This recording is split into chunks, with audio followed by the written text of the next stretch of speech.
Toriano Sanzoni, the Wolfkeeper, owner of Wolfkeeper University. We've been in business for 20 plus years.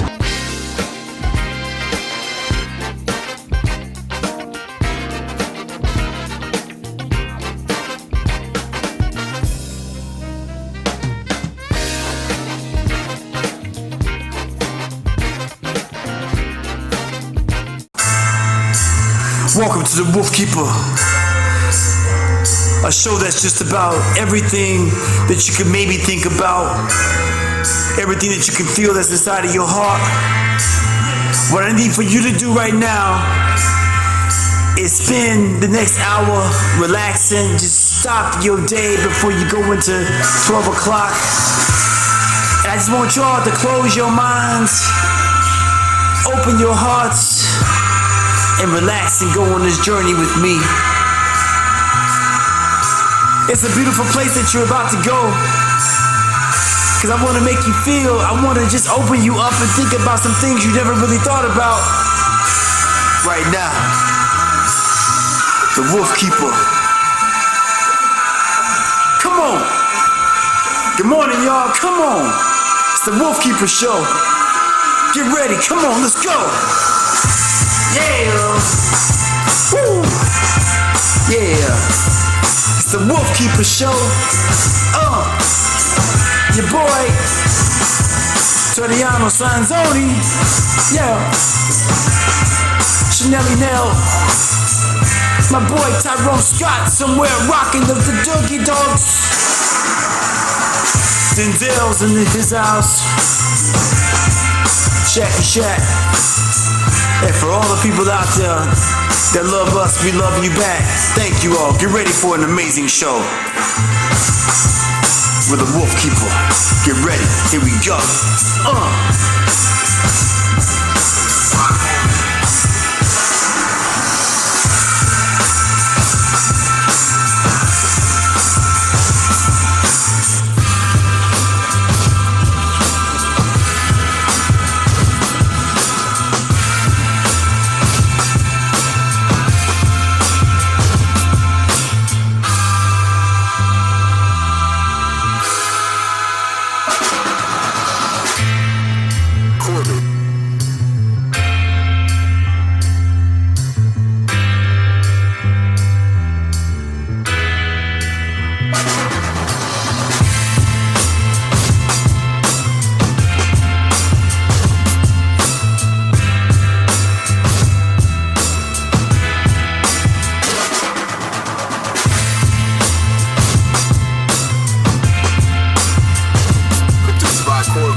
For all the people out there that love us, we love them back.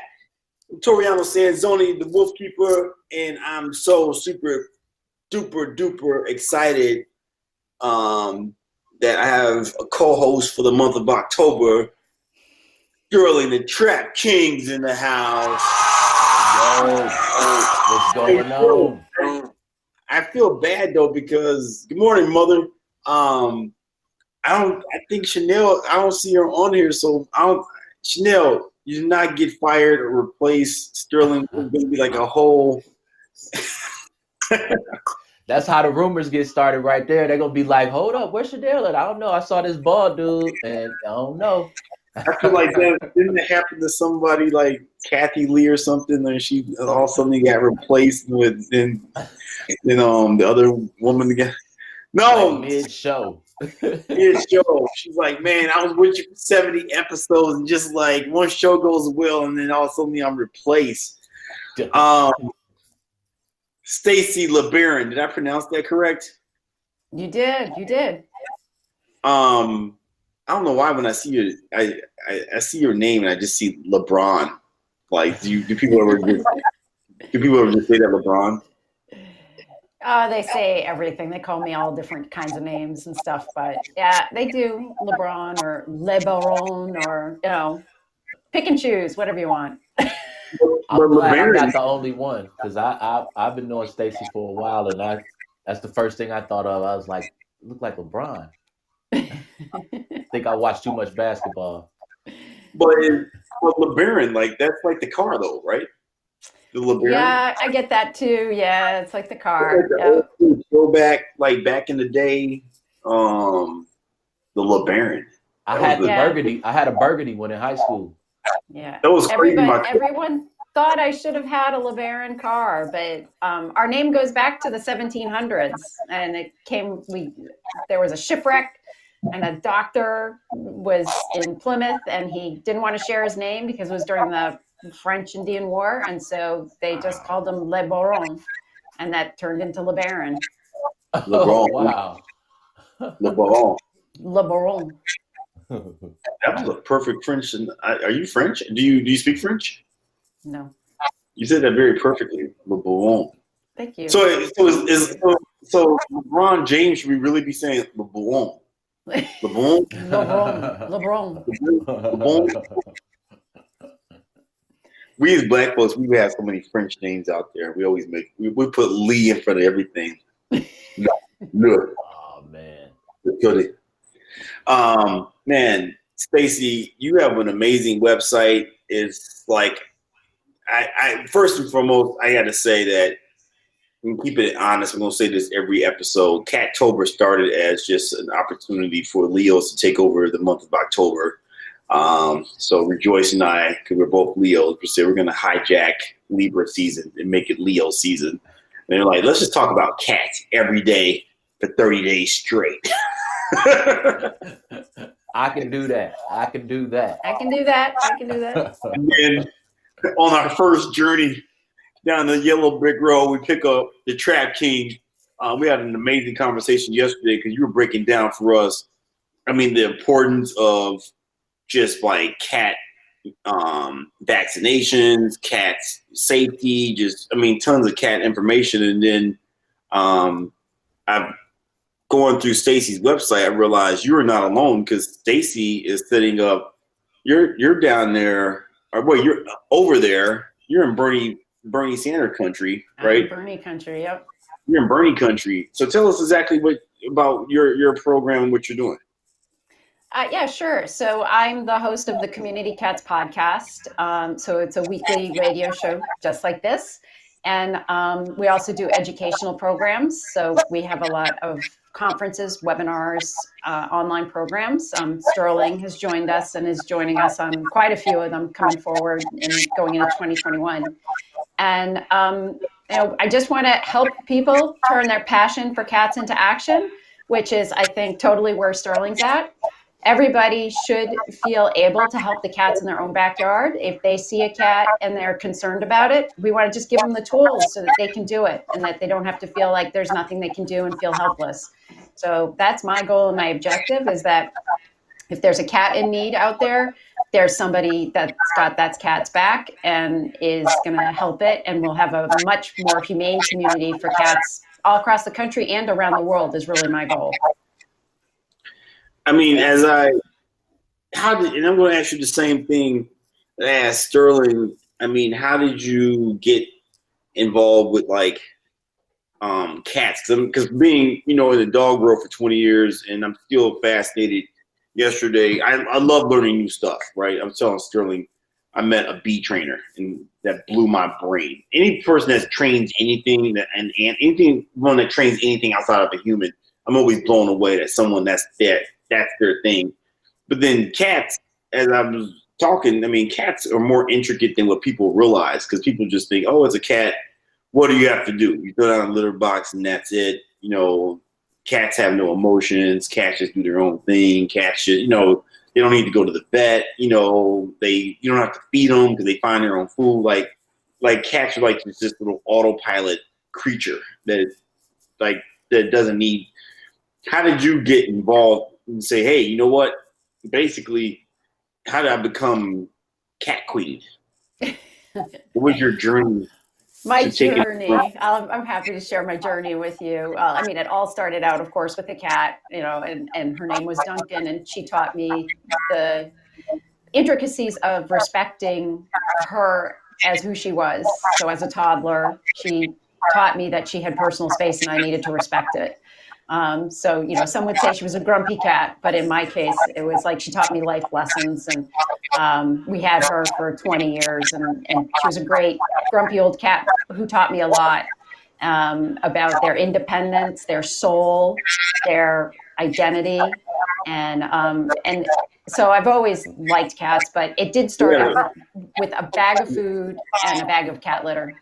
Lebaron. Yes. Miss Lebaron.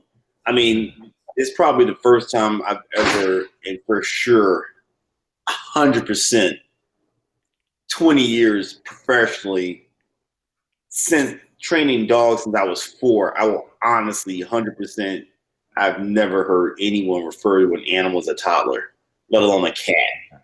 You just took it to that next. That's why I love this. I just learned something. That's cat people for you right there. That's cat people for you. No, for real. Like I that's like a whole new level of compassion of like. Right. Well, and so she and I mean, we had a relationship, but I won't dive super deep into that. But so 20 plus years ago, so it was 1994. So that's more than 20 years ago. I went into an organization locally in Newburyport, Massachusetts, with like a bag of food and a bag of cat litter. And I thought I was like great. And they had just taken in 80 cats from a hoarding situation into this really small situation. There were 2 super exhausted people. Huh? One person had 80 cats? So one person had 80 cats in their house in Newburyport, and they brought them into the shelter program, and there were like 30 of them all stacked up in this big pyramid in one room on top of 2 file cabinets. And I mean, it was totally an out of control situation. It went from one out of control situation to probably another out of control situation. But I just, at that point in time, I was like, wow, my bag of cat food and my cat litter is just not doing enough to fix this situation. And the folks there were very thankful with the donation, and it was great. But, this journey that we have it's unpredictable, but we're always taking a half step forward, a full step forward, 3 steps forward, sometimes 2 steps back. But that was the beginning of my journey back in 1994. And then I ran an organization for 20 years. Wow. And when you just said that, a question to both of you, because it's real, I don't want to say it's real easy to have cats, but definitely, as Sterling, you pointed out yesterday, which that was a fun fact. Oh, there she is again. Which I didn't know where Sterling, you said yesterday, a cat can reproduce so young. 4 months. Have you guys, what Sterling, what's the most, have you run into any hoarding situations yourself? Oh yeah, I ran into some bad situations, man. I mean, I went to a house that was like, they were hoarders of everything, but they also had cats, and I was going in the house to actually trap cats inside the house, because the house, it was like a mansion, it was big, but they couldn't find the cats. It was 5 cats in the house, and I had to literally wear like the Marshmallow Man suit to go inside to trap these cats. You could see fleas and stuff jumping off the furniture. It was like one of the worst situations I ever seen. And I only trapped 4 of the cats. I ended up telling the people that I can only hope that the 5th cat made it outside, because I couldn't imagine any cat surviving long in that house. Like, it was crazy how much stuff they had everywhere. It was so many different places in the house where they could hide. It was bad. It was scary. But I literally had to cover my whole body up in a little Michelin Man looking suit and go in there and trap cats. It was crazy. Stacy, is that pretty common, the whole the stereotypical crazy cat woman? I mean, where you see people like that are hoarding cats. I know I've seen there's a person here that I see in Chicago, and she probably has like at least 20 cats that are on her back porch, because she literally just throws food out there, and then they all come out of nowhere eating. I mean, because cats people kind of, you see that common, like, where people are treating cats almost like pigeons, or like just this weird urban creature that's really domesticated? Because cats can go both ways like that. Yeah, I mean, when you're talking about community cats, it's interesting because you're sort of talking about how I would define them as being sort of a scatter feeder. So there are people who will go out and they'll feed cats, like feed the pigeons, and that kind of thing. They see cats and they'll just put food out on that. And then there's a more what we call like TNR managed, trap, neuter, return managed situation. So you'll have like a feeding station that's up off the ground. You'll have shelter, which would be like a little doghouse with some straw in it, and so that you can burrow and keep warm in the Chicago winters, that kind of thing. So there's a different level of care for colony cats and community cats, and those have the tips, the ear tips too. With colony cats. So yep, there's the ear tip. So there's colony cats. So you'll do trap, neuter, return on a colony in your backyard. So say you got this lady throwing food out on the back porch. She's got a colony of 20 cats. Someone like Sterling, he'll come over. He'll either show her how to trap those cats, or he'll go in and he'll trap those cats, and he'll say, hey, it would be really better if you set up a special feeding area for these cats. It'd be better if you give them some shelter rather than just chucking food out on the back porch. That's the hardest thing for people to understand sometimes too. A lot of people will be like, no, if I don't feed the cats, they're going to starve. And I'm like, no, if you feed those cats without properly doing TNR, you just giving them fuel to overpopulate and spread disease. And it gets crazy. And when you say spread disease, because you talked about that a little bit yesterday, what diseases are we talking about specifically? Well, FIV being a common one, just like you got HIV, you got FIV, and that's like the feline version of it. But you have a lot of different diseases. You think when cats when they multiply, they get to fighting over food and mates. If somebody gets scratched or cut or bit, there's no like, they're not going to go to the doctor. So they develop different type of illnesses and diseases from being out there without getting treated and overpopulating so many of them. So like I said, the most common would probably be FIV. I would say the most common disease out there is pregnancy.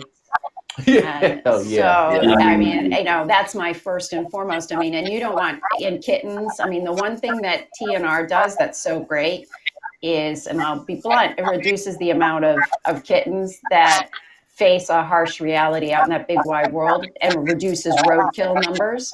So if you go to a city council and you talk to your animal control, you say TNR is going to reduce the amount of cats that are getting hit by cars or kittens and that kind of thing. And think about the kids in the community. Do you want kids to see, injured, sick, hit by cars, cats and kittens? That's not what you want your kids to see. So Stacy, that's what it does. That's a huge point. I never thought about that, the roadkill, because and you see, I mean, that sucks. You see cats always getting on that's probably wow. As soon as you said that, I never thought about that, but that's it's like this weird, like, oh, there's a dead cat in love. It's not funny, but I mean, people are just like, oh, there's another dead cat, because there's so many of them. They're kind of treated like. I think that desensitizes. I spoke about this a lot. I think it desensitizes the people in the community. If you just see a dead cat laying around, then it starts to become so normal and natural that it desensitizes people to it. So it's like, oh, that's just another dead cat. But you want to basically get out there and teach that compassion at a young age. You don't want kids, like Stacy said, you don't want kids to see that. You don't want them to grow up and think, oh, it's just another dead cat laying around. It's no big deal. Right. Oh, that's a great point, Stacy. So you've been in this game for so long. Thank you for all that you've done as an advocate for the animal community. And I mean, you're 300 plus episodes into a podcast. So you're like where we want to one day grow up to be. And that's definitely more than the notion. So thank you for all that hard work and shedding information. My question for you is, why do you feel then cats maybe like cat rescue and cat help and cat care doesn't get the same respect as like dogs? Because I mean, there's stats to show that people are always pouring money into, like, you see the Sarah McLachlan commercial and it's dogs, and people are like, oh, don't do this to a dog. And obviously no one wants to see a dead chicks on the side of the road. Like they're gonna go hunt that person down and crucify them. Cats get abused all the time. Like you abuse it, you're going to jail if you do anything mean to a dog. Like for sure. Why do you think there's a big difference in the two? There's 90 million cats, so cats are more popular. The cat industry is bigger than the dog industry, but yet cats don't really get the same respect as dogs. Yeah, so I think a lot of it comes down to the population. Cats are owned more by folks that have lower income levels. So as the number of dogs you own goes up, your income level goes up. But as the number of cats you own goes up, your income level actually goes down, which means that there's a lack of accessibility to affordable vet care. It's not that people don't want to help the cats in their community, it's that they don't have access to either affordable vet care or just even access. There's a lot of veterinary care deserts where you can't get to a vet, for 20 miles. And if you don't have a car, you're not going to be able to get your cats there, and you're not going to be able to take time off work. So I think that cats just haven't had access. You think that they do have access, but they really don't have access to the services that their guardians need. So I think that's a critical first component. And I do think that because cats aren't so trainable from the standpoint of we don't walk our cats on a leash as often. We certainly do. My niece does, but there are other people who don't necessarily think of cats in that purpose. There's this walking cat, working cats thought out there too. Yeah, they can just, take care of the rodents and live out of the dumpster and that kind of thing. And so there are some attitudinal changes too that we have to make. But I think there's also a lot of accessibility issues, and I think we need to be entrenched in the community. For an organizational standpoint, we don't need to come in and bring services for a day and then leave.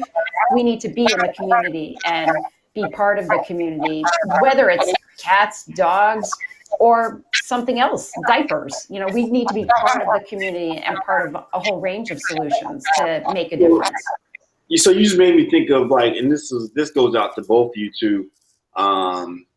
It's kind of a joint question. That's just so cool to have both of you all there. So North Lawndale, there's a North Lawndale, I'm sure everywhere. Population 50,000 people, where I'm born and raised. Average income $14,000 per year. Drug infested, gang infested, violence infested. Right? We live in the pandemic. We're still trying to survive the King riots. There's cats everywhere. These cats just roaming around. So until I bumped into Sterling, whenever that was, a couple years ago in Austin, Texas, I was going like, oh, here, it's this black guy that wraps them into cats. I'm like, what? That's weird. Okay, gotta meet them for sure. I don't know any black people that are saying I'm into cats, right? So how do you then? I'm not thinking just being involved in the animal industry, because I know the higher I go up in the dog industry, I see less and less people of color, right? Typically, it's old white guys and white women. I'll see some, then maybe black women, then you'll see some black guys, then maybe some other, but it's predominantly all white. In the cat world, I can honestly say that was the other thing too. I didn't even think about this until Leo's decided to hijack October, turn to Cattober. In the process of this hijack, I'm discovering that there are not a lot of black people involved with cats. So then how do you service communities like the North Lawndales all around that have this plethora of cats? But do you ever have any trouble going into communities of color to help cats, or you have a game plan for that, or Toriano doesn't matter? Anyone can go into the hood and get a cat and help it. I think that's where I come in at a little bit at, or at least where I'm trying to come in and help out with, because I've learned so much from women that's been doing this forever, like Stacy, longer than me. And my goal is to get out into these underserved communities and try to relate more, because I think, like we've been saying, it's a lot of things, a lot of different stereotypes that hold the Black community back from even dealing with cats. It's the bad luck thing. It's the they not cool. You know, being a Black man, I get all the time, why don't you have dogs, or why you got all them cats? So I think breaking some of those stereotypes, us working together and breaking some of those stereotypes is the first thing, is one major thing that we can do, because I But get that a lot. there's one Sterling. You're down in Atlanta. I mean, where do you, Stacy? Have you seen that in your 20 years? You know, difficulty going into some of these neighborhoods. Yeah, I mean, I would say Sterling and I might approach it a little bit differently. The way that I have done it, I'm currently working in Chelsea, Massachusetts, so that's a very Latino population, and I've been there for about 4 years, running a very specific targeted program impacting that community. Before that, I ran a program in Fitchburg, Massachusetts, and Lowell, Massachusetts, so very diverse populations, and they have 25%, it's probably not the scale that you're talking about, but 25% of the population is below poverty level in those communities, but one of the lower income.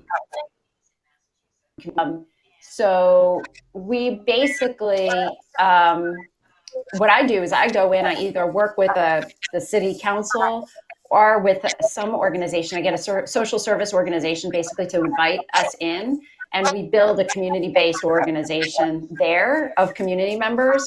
And so I'm like the background supporter, but they're the frontline folks. And I create a self-sustaining program that then I can phase myself out of, but then they live and thrive and stay and support the community. So I'm more of I work with the people more than actually being out there doing the trapping, where Sterling is out there interacting right at the front lines. But I'm trying to get the folks in the community to learn, to get the tools and go out and create their own programs and support that. And it's been hugely successful in the communities I worked in Massachusetts. Empowering the community is important. That's a big deal. Yeah. And as soon as you said that, it made me think about, there was a program here in Chicago by the Humane Society, probably, I don't know, 10 years ago, maybe no, more like, yeah, probably about 10 years ago, where they were having people go out into the neighborhoods to educate people about why not to dog fight, and why, and also to spade and neuter, where some of those things are just cultural challenges of, like, I don't get, why would you spend money on removing a dog's testicles? You mean, why would you want a dog? Like, don't you want puppies? Now you make money. Don't you make puppies to give away for friends? I mean, some of it is just completely cultural, and that's not even just Black. I mean, I a business associate, I mean, we're doing that down in Southern Illinois, where culturally, like, spade and neuter is called keep your damn dog off my property. You know, like, not taking the dog to the vet where there's a plethora of cats, there's a plethora of dogs in small town communities. What would you say if you're, you know, in charge of, like, national cat architecting some kind of system, working with, like, the administration to say this is what should happen, because there's 90 million registered cats in the United States of America, so no telling how many cats there are just in general. If there's 90 million registered, I mean, it doesn't include the person that, I mean, this woman that's out in the back, as you call it, scatter feeding 20 or 30. I mean, how many of those situations are happening?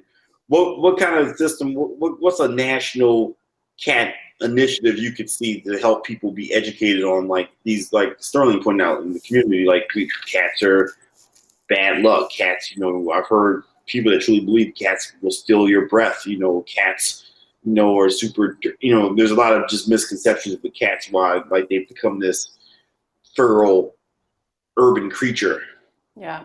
What's something that we can really educate people and make cat country better? You're going to give me the golden ticket, right? This is the golden. You have the golden ticket. You have the wand. The Stacy Lebaron wand. All right. So I'm going to, so number one, I would have, in my dream world, I would have free spay neuter accessibility for all cats across the United States, whether they're owned, whether they're outdoors, I don't care, as long as there's access to free spay neuter. Because the name of the game is, it's getting Adam and Eve, who tend to are domestic cats. They're living in a house, but they're not spayed and neutered, and then they eventually get abandoned. And that's what becomes the start of a feral cat population colony out there. So let me get Adam and Eve spayed and neutered, and then we can work on the other problems. Right now, we have an extreme shortage of veterinary care capacity. Most clinics are booking, low-cost spay-neuter clinics are booking 3 to 4 to 6 months out for, and you can tell a lot, Sterling can nod and say, a lot can happen in 6 months with an outdoor cat. Yeah. That's for sure. And he knows there's a huge backlog. So we don't have enough clinics to begin with. So I have to. What do you mean by that? A lot can happen in 6 months. So a lot of kittens can be born in 6 months. A lot of cats can get in fights. A lot of cats can get pregnant. That in turn makes everybody feel a lot more overwhelmed and frustrated. Both of you now have mentioned cat fights like more than once now. Like, why is that such? Because obviously we know dog fighting bad, illegal, you're going to jail. Like, what happens when cats fight? 'Cause I don't think a lot of people out there, really get the magnitude of like how bad it can get if cats start fighting. I think people think, cats are just kind of walking around, hanging out with each other. It's resources. It's a lot of people don't. I mean, they're gonna fight eventually. If it's so many cats to one area, I mean, they're gonna fight over mates and food. And so it's a matter of resources. And cats, unlike a lot of some other animals, they're not. They don't team up and hunt. They usually got their own little garden, their own little area. They're not necessarily on the same team. So a lot of times it's territorial as well. So they're not. It's easy for a cat to get, for them to have pecking orders, and a cat to say, hey, this is my area, these are my mates, this is my food, this is how it's gonna happen. So but I'm saying when cats when they fight, I mean, we know like dogs typically go for each other's throat. We know that dogs easily gonna go for the ears, right side of the shot. I mean, do cats actually bite each other, or are they just scratching? Or are we just talking scratching? Oh, I didn't see all types of stuff. They bite. Bites. Yeah, they bite, they scratch. The other thing, the reason why we talk about it so much, and I mean, I don't want to be rough and say, well, it's not about the fighting, but it's about the fact that it's the nuisance. That's what begins the complaints about the cats in the neighborhood. It's the yowling, it's the fighting, it's the injuries. And then people say the cats have to be removed. Now you're bringing it. Yep.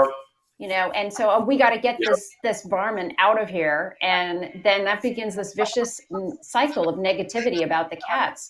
And that's, we want the population down. We don't want the population to grow. When the population gets to a certain tipping point, that's when the people get involved, and then the wrong decisions are made because it becomes reactive rather than proactive. Yeah. Stacy, you just hit another major point. That's you just made me think about a neighborhood I lived in that I swear at 1 o'clock in the morning, oh man, there's nothing worse than cat. I totally forgot about that. Like, there's nothing worse than that sound of like two cats going. In fact, my neighbor, not my neighbor, I'm sorry, my client was like, oh my God, I couldn't sleep last night because this was like 2 weeks ago. I just thought about that. About two cats going at it, and she like was describing almost play by play. She like, one of them lost, and it sounded so terrible because it sounded like it was just the slowest death ever. So I could totally see that, because I was telling Sterling yesterday, which makes me super sad now to think about it, because in the 80s that was a thing of like, they would poison cats. They were putting like they were treated truly like they would put cyanide on like bread and all this other stuff and catch them and kill them. Like, there was just so many cats, and who were it's not funny, but like if they got in your lawn furniture, like cat urine, I swear is sent straight from the devil. I don't know if there's a stronger, potent thing out there that just cannot get it out of anything. I don't think there's anything you can do once a cat has peed on something. It's like if you have an enemy out there, just pour some cat pee on something they like, and they will like be destroyed forever. So we need universal neutering. Universal. You would pass. So with your golden ticket, I interrupted you. I'm sorry because I got excited. You brought some great points. Universal. So that's the first bill we're passing. Universal free. And you going back to what you said earlier before that they're backed up 3 to 4 months. Yeah, or more in other locations. I don't know in Atlanta what your wait list is like, but it's incredible all around the country. There's just not enough veterinarians and not enough clinics. So I have to magically grow at least another 30 or 40% of clinic veterinarians that are interested in doing high volume, high quality spay neuter for cats. When you say high quality spay neuter, in comparison to like discount spay neuter, like. Yeah, it's a tagline basically, so that we actually, I mean, the spay neuter clinics are by far more skilled at the spay neuter procedure or the spay or neuters than your traditional vet because they only do a couple of weeks, where these guys are doing 30 or 40 a day, so they know what they're doing. How much of that would you say, and this goes to both of you all, of like how much of that is just education of a person like, hey, I'm just not into stopping reproduction of a living creature. Like that freaks me out. I've heard that whole thing too of like, you guys aren't pro. I mean, they humanize the animal and get to this whole pro-life conversation, which turns into this religious conversation, which turns into like anti-medicine and people. How do you know they're going to get it right? What if they mess it up? And how much you would think of it is that versus just the education of like. That makes me think about other stuff. I've dealt with that, like certain areas, or religious groups, they believe that, cats shouldn't be fixed. They don't want to do that. And I mean, most of the time the conversation is just, hey, the alternative. The alternative is death. The alternative is your tax dollars paying for euthanasia, which is not cheap, and that's the alternative to what we're doing. So which one would you rather have? I mean, that's what it boils down to. And a lot of people usually get it, and if they don't, I've had situations where I give them food, I let them feed, I help them out, and eventually after that population grows, and I come back and I say, this is what I'm talking about, and they finally say, okay, well, come on, Mr. Davis, come on in and let's do what you're saying, because we can't even afford to feed all of these cats. So I do have situations like that, but that's my go-to line is usually the alternative. This is a humane alternative to death and euthanasia. So it's humane population control. Wow.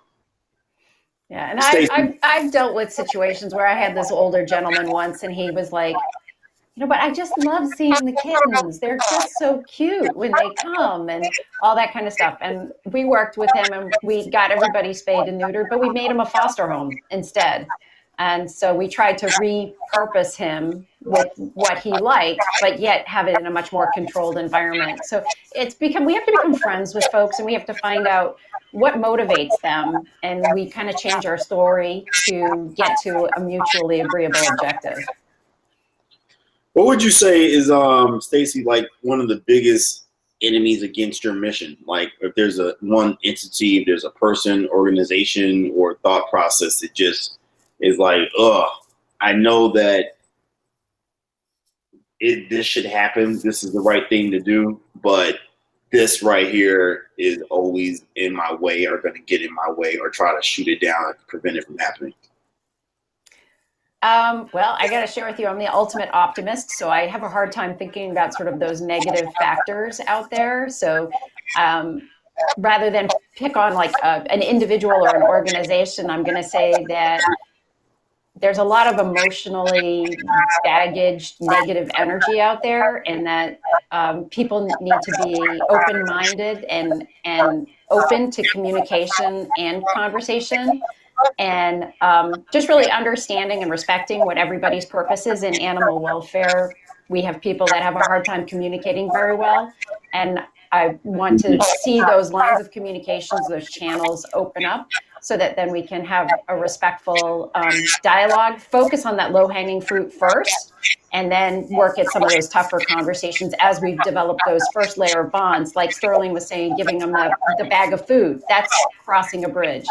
Then there's a next level of crossing the bridge conversation. So it's that same thing, but we've got to do that all across the board with our Board of Health officials, animal control, our bird organizations, our dog organizations, cross-plane, cross-species. I'm missing the horse and the birds, but let's all just get into this together and respect what we're all doing to help create a better community for animals and people. Yes. I love that reply, because that was I know a lot of times there's always, and you gave the best answer, the best kumbaya answer, like let's all get off.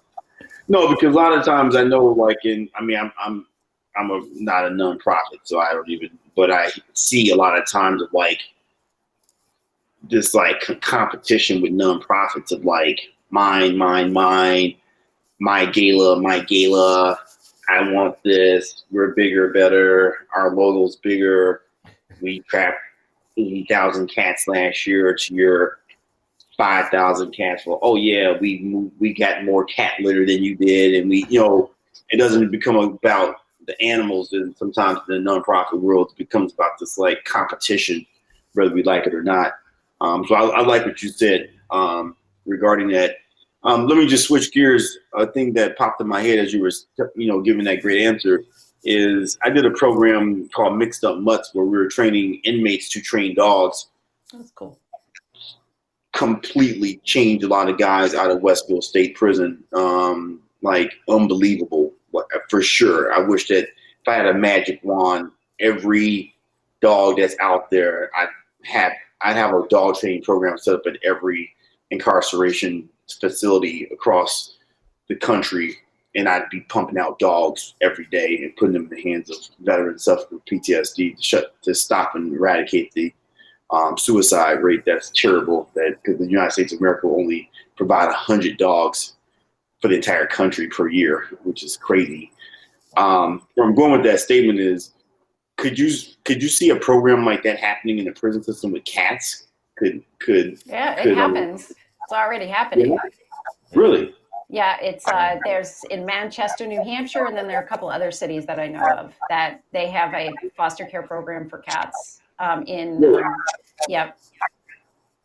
That is amazing. I would love to see. I work with a group, a friend of mine, Samantha Martin. I work with a group called the Amazing Acro Cats, and I would love to see something like that, to start working with cats more as far as training them to walk on a leash, clicker training, because that's what Samantha does a lot with training cats. And I think if we had a program similar to that, where we could have some people that are trained cats, like you said, I'm sure it'll help the suicide rate. If somebody's in for a long time, an inmate is in for a long time, and they could do something like bond with the cat or help train the cat and be a part of something, just like with the dogs, I think it'd be helpful for them as well as the cats, because clicker training is starting to get more popular. So I think it'd be something that I would love to see more. I've been trying to get into something like that myself. Right. And one of the programs too was dealing with kittens. So like, the semi-feral kittens, a lot of organizations turn away semi-feral kittens in that 12 to 16 week range because they take 3 to 4 months to what I call fluff and fold. And so a lot of organizations don't want to spend that kind of bandwidth or time or energy developing a bond with the kitten and really trying to get them socialized and working with them. And the clicker training would work great with that population too. And I just think that's a perfect place for working with that kind of a population, because then there's enough time for the inmates to develop a bond and to really see some substantial progress too. Wow, that would be so. That's why I'm super happy about like combining forces and uniting the cat and dog world. Because in 20 years, I've never really thought about the integration of cats and dogs, or really crossing over. Because sometimes those two worlds don't even talk to each other. It's like, I just do cats, I just do dogs. You don't. The shelter worlds and rescue people don't talk to each other. It's kind of like we don't talk to the horse, rescue, or the other animal, kind of like conglomerates of what we're doing. So like this is going to be the future of that. Stacy, if there's anything before we go, once again, your website is fabulous. There's just so much. There's so much information on there. Your resume is off the chain. Is there anything that you would like for people to know, or how they can help if they want to reach out to you guys?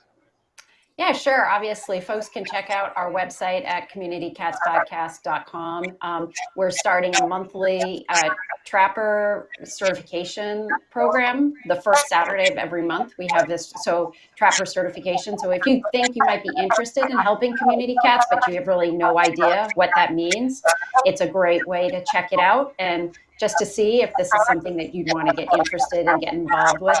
We have a slew of other educational programs too for folks that are involved in animal welfare or want to learn the tools to be able to help cats, in their community. We're on Facebook at Community Cats Podcast, Instagram, Twitter, LinkedIn, all the usual social media spaces, as well as the podcast is on, Apple Podcasts and everywhere too. So you can subscribe to the show that way.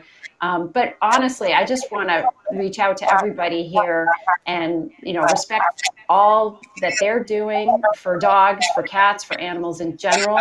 I just really appreciate that. And I really hope you can turn your passion for cats into action. And that's action for any animal and for any other human being out there. Hey, man. And that's, on that note, you just made me think of what we were talking about yesterday with Gandhi said our culture will be judged on the treatment of our animals. And I mean, I always say that with dogs, that dogs are the final manifestation of what's going on in your life. But cats, are so easily picked on and kicked to the curb and abused that that's a domesticated animal that gets kicked around and abused a lot and misunderstood, and a lot of assumptions that they can live on their own and not played with and talked to. And so I commend both of you all. Stacy, please call in anytime you want. Crab King Curling, Sterling is going to be here for the whole month, helping me co-host. Yeah. Chanelli Neal, wherever you're at out there, come back. She did text me. She had an appointment today. I got her text, so she'll be back on Monday. But it'll be Chanelli Neal, Trap King Sterling, and Stacy Lebaron. Please, anytime, call in, chime in. It's Cattober. It's your time to shine.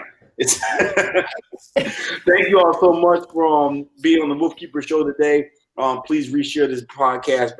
Thanks for everyone on Facebook. Thanks for Rejoice and the whole Wolfkeeper team. Tyrone Scott out there rocking with the doggy dog somewhere, allowing me to be over here podcasting.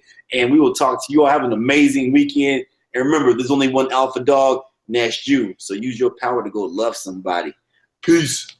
Peace. See you, Stacy.